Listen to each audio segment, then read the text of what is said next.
আমি আর্কিটেক্ট অভিদাস, আপনাদের জানাই সুস্বাগত। তো অনেকেই আমাকে প্রশ্ন করেন যে একটি বাথরুমে ন্যূনতম দৈর্ঘ্য প্রস্থ কত হবে। আপনাদের কাছ থেকে অনেকেই আমাকে মেসেঞ্জারে হোক, ফেসবুকে হোক অথবা ইউটিউবে হোক, আমার কাছে ফোন করে হোক আমাকে জানতে চান। তো আজকে এই বিষয়টি নিয়ে আলোচনা করব যে একটি বাথরুমে ন্যূনতম দৈর্ঘ্য প্রস্থ কতখানি হওয়া উচিত।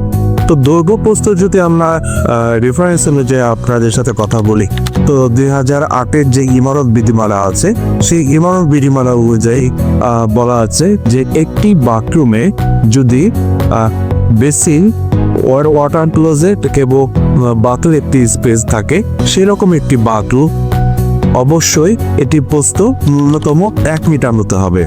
ন্যূনতম 1 মিটার মানে আমরা যদি ফিটে হিসাব করি তাহলে এটা 3 ফিট 4 ইঞ্চি মতো, এটা ন্যূনতম প্রস্থটা হতে হবে।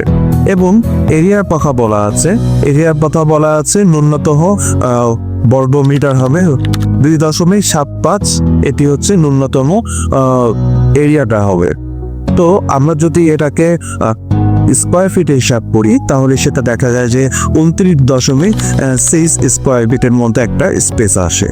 তো ন্যূনতম যদি আমরা একটি বাথরুমের প্রস্থ যে ডিজাইন করে, আমরা অবশ্যই ন্যূনতম স্ট্যাটার মাপ 4 ফিট 3 ইঞ্চির নিচে আসবো না, বা 4 ফিটের নিচে আমরা বাথরুমে প্রস্থটা রাখবো না। তো সেক্ষেত্রে বাথরুমটা অনেক ন্যারো বা কনজাস্টেড হয়ে যায়। এবং দৈর্ঘ্যটা হবে আপনার 7 feet, minimum 7 feet by 4 feet একটি স্ট্যান্ডার্ড মাপ।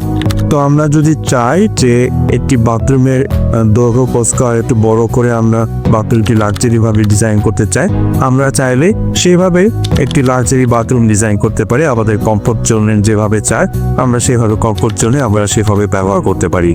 তো সবাইকে আজকে এ পর্যন্ত ধন্যবাদ জানাচ্ছি। পরবর্তী কোনো ভিডিওতে আপনাদের সাথে দেখা হবে। তো সে পর্যন্ত সবাই সুস্থ থাকবেন, ভালো থাকবেন।